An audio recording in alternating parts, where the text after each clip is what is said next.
Count Jerry, I have no business being here. You've done a fantastic job introducing Bhutan, my king, and his royal vision. Thank you so much. And you've taken so much trouble.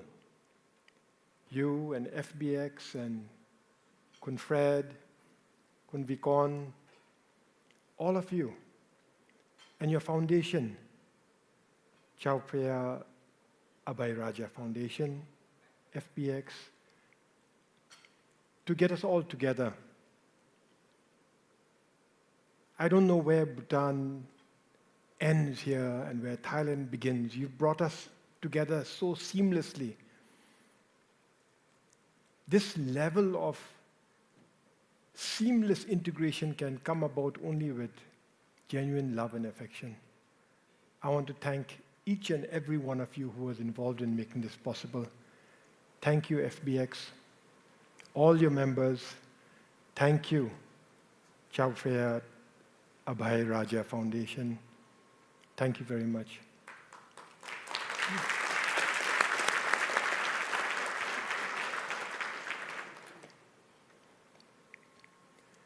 They say one of the most difficult times to speak is after lunch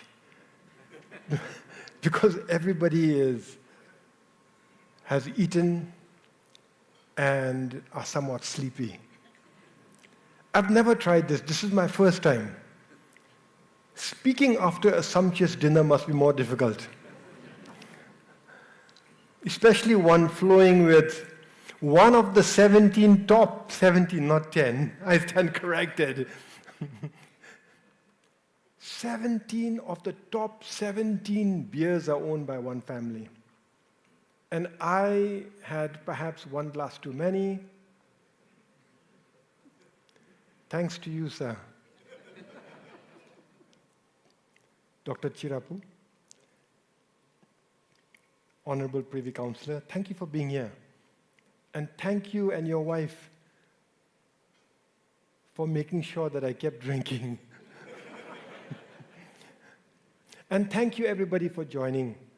I'm genuinely reluctant to take the floor and interrupt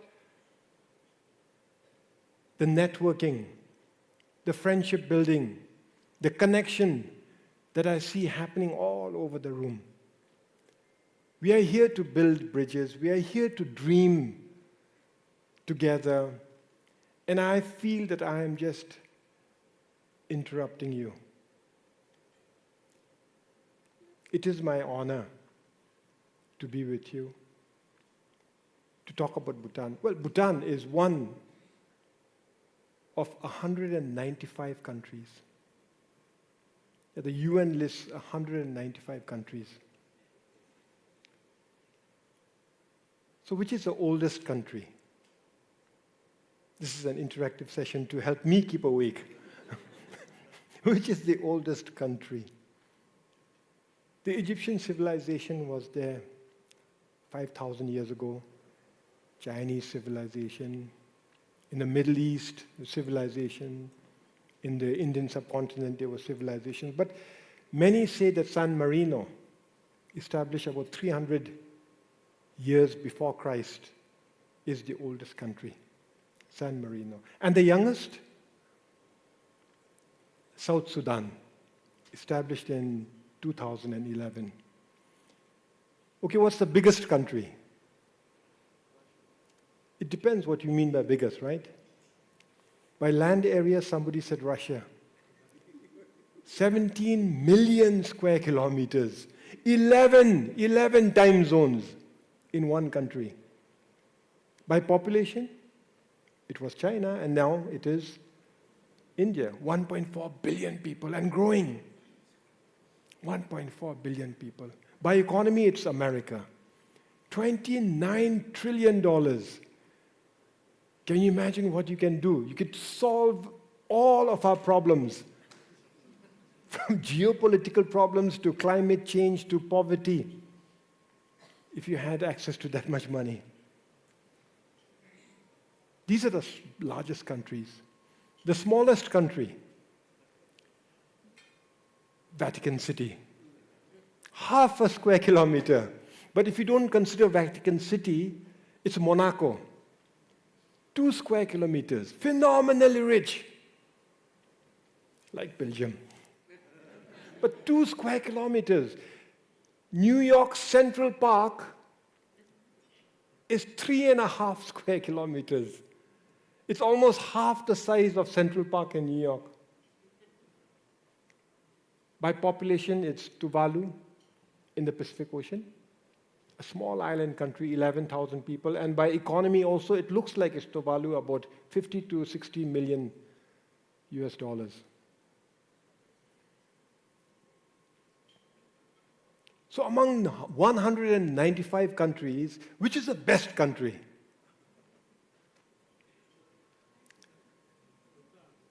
Bhutan, Thailand, I mean, it depends. If you go by happiness records, it looks like Finland. Year after year, they're considered the happiest country in the earth. There's Denmark, Sweden. If you consider beer, it's probably Belgium. But by and large, we are not satisfied with any of the 195 countries. This is why we imagine countries. We dream of countries. 500 years ago,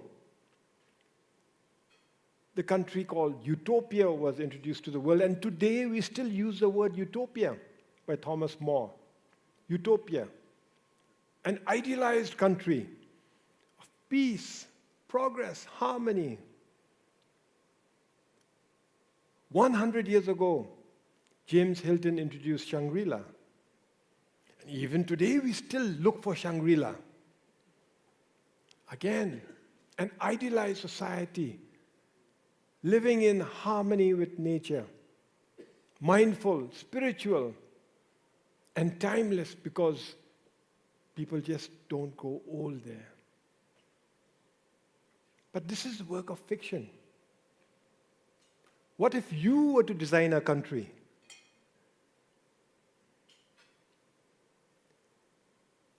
What if you had access? What if you were in charge of a country and had to design a country for the future generations? How would you take care of your country? What if your country was just emerging from the medieval ages? Didn't have a modern economy to speak of. People were generally subsistence farmers. How would you educate them? Would you make them pay for their school? How would you ensure that they live long? Would you charge for their medicine? Or would you give them free healthcare and free education, giving as much opportunity as possible, while using your natural resources sustainably? What if you had plenty of natural resources? Would you exploit the natural resources? Would you cut your trees? Would you mine the earth indiscriminately so that you have access to immediate wealth? Or would you take the more difficult path of creating a sustainable economy and distributing its wealth around the country through creating of opportunities? Opportunities like free healthcare and free education. What if this country of yours had a unique culture, a unique tradition, a unique spirituality? Would you ignore it? Would you undermine it? The wealth of countless generations in the pursuit of material gain? Or would you protect it? Just as would you protect the environment? Would you in time trust your people to govern themselves? And even if you had absolute power, would you compel them to have democracy?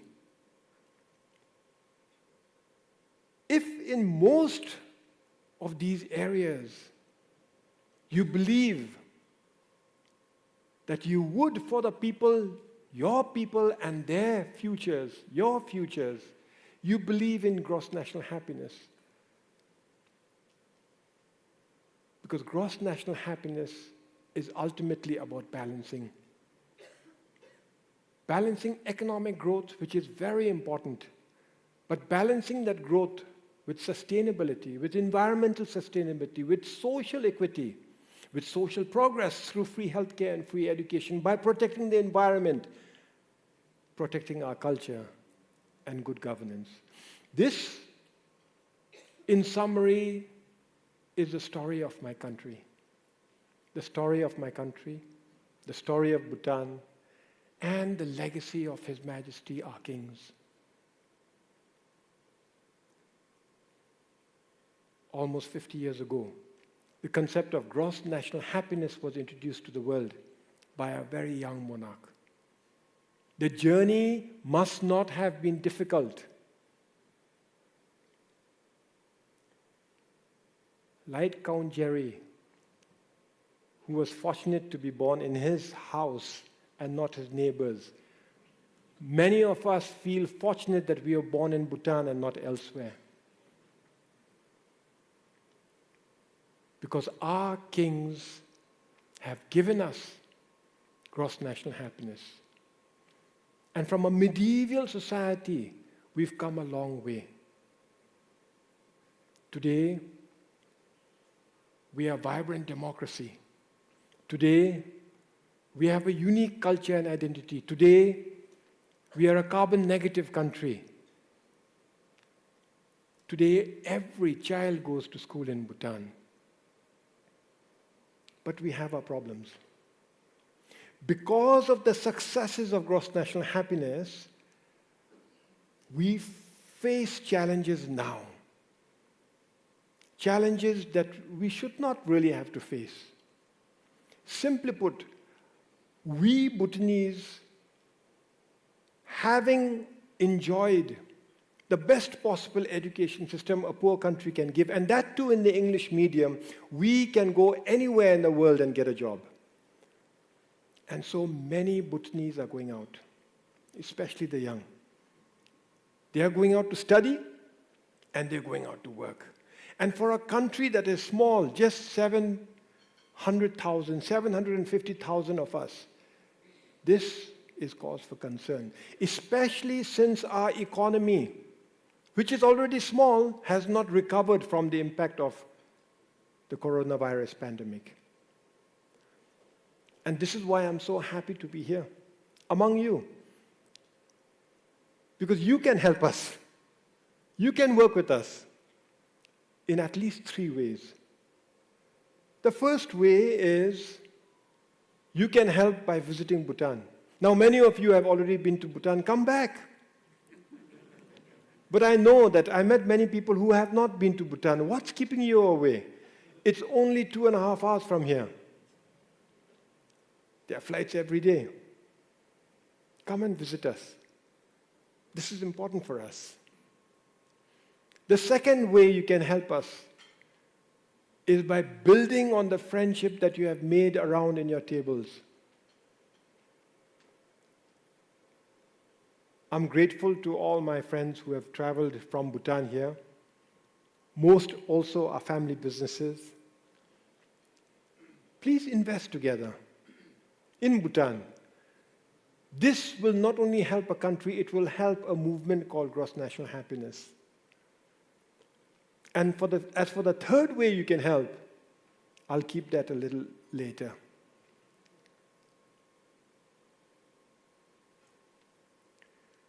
GNH cannot fail. It has not failed. The only problem is its very success is threatening its failure now.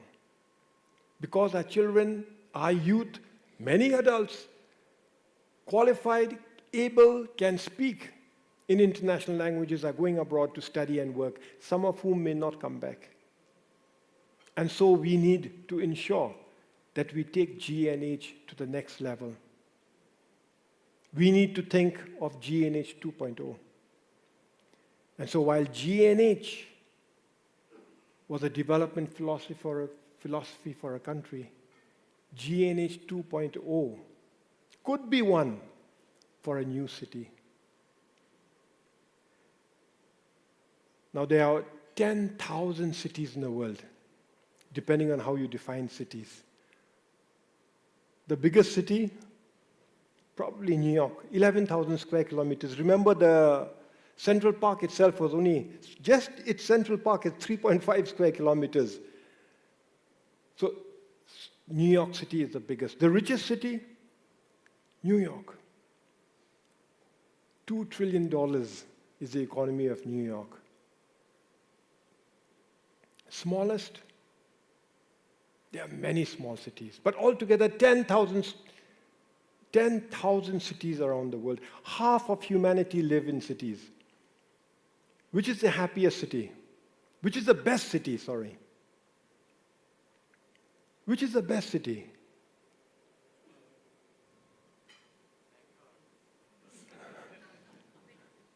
Bangkok.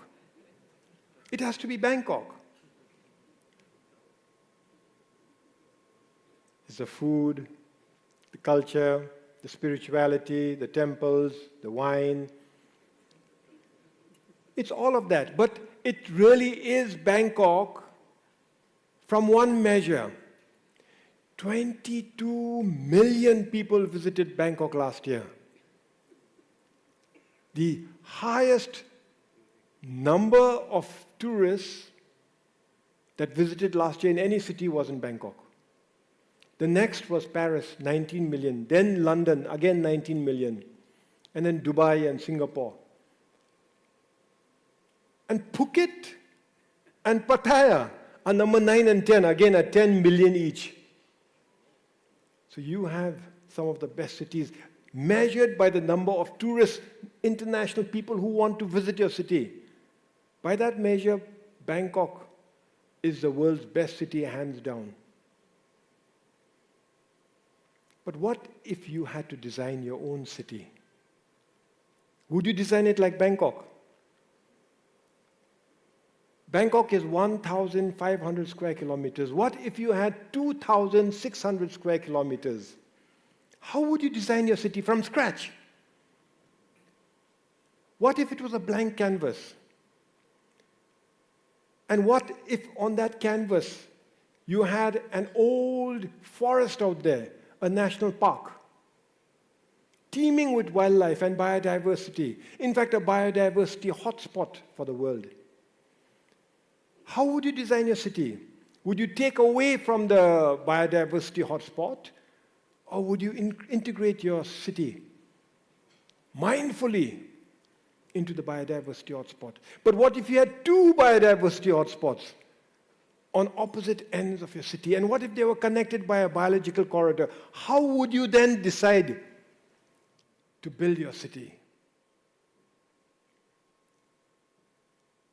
What if the area, the landscape, was crisscrossed with waterways?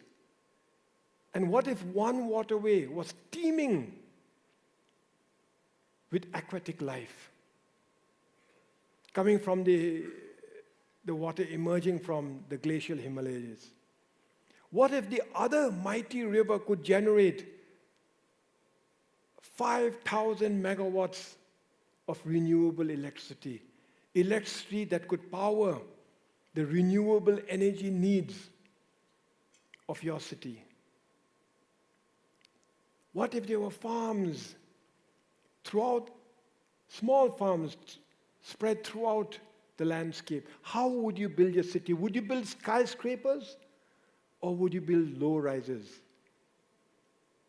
How would you build your city so that even during the process of building, during the construction phase, it is carbon negative, carbon neutral? How would you use your earth, your stone, your timber to build homes and offices in your city? How would you design your transport? Would it be carbon emitting? Or would your transport be sustainable, carbon neutral? We have this opportunity to dream about a city that's 2,600 square kilometers in pristine land. We dream. This is His Majesty's royal vision, the Gelephu Mindfulness City. It is a city like many other cities, yes. We have 10,000 cities, and there are many other new cities being imagined, being dreamed of. From California Forever and Telusa to Line, Nusantara, Egypt capital region. There are many cities. What differentiates the Gelephu Mindfulness City from most other cities is that, number one, it is based on the values of gross national happiness, of sustainability, of equity, of mindfulness, steeped in our spirituality. Number two, it is a special administrative region. All other new cities are tied to their parent country. The rules, regulations, and laws of the country are imposed on that city. So that city has very little freedom to maneuver to achieve its vision. The Gelephu Mindfulness City, as a special administrative region, will have independence in its governance, in its legislature, and in its judiciary. Number three, and most important, is that it is a royal vision. A royal vision of our king, not for himself, but for the country, for our future, and hopefully an inspiration to the world. I want to invite you to have a peek into one of the visions of the Gelephu Mindfulness City, that of our architect, Bjarke Ingels. You have your own vision. I want you to treasure your vision that you have developed just a while ago on how you would build your mindful city, your sustainable city. Keep that in your mind while we see Bjarke Ingels interpret how he would develop the city. Can we see?